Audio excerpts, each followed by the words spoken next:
Magandang araw sa inyong lahat at welcome sa aking channel. Ngayon pa lang ay inaabangan na ang magiging matinding pasabog ni Paolo Avellino sa interview guesting niya sa Tag 91.1 on air. May kaabang-abang nga daw kasi naaaminin ng aktor.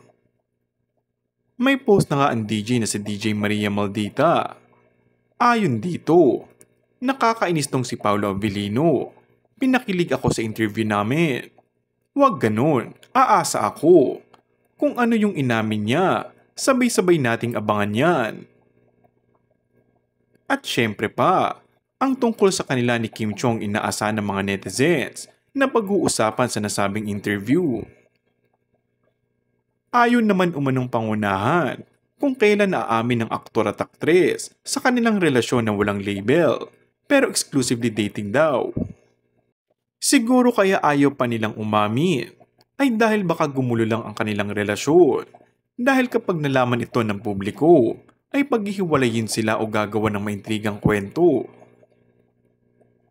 Mas maganda nga naman umano na tahimik na lang sila kaya walang issue.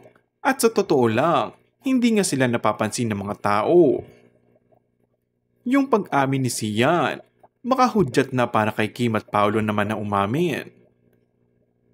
Wala pang kumpirmasyon kung totoo ngang may romantic something na sina Kim Cho at Paolo Avellino. Ngunit laging binabanggit ni Paolo na sobrang thankful siya sa pagdating ni Kim sa kanyang buhay. And that's all for our today's video. Kung bago ka lang sa aking channel ay mag-subscribe at pindutin na rin ang notification bell. Maraming salamat!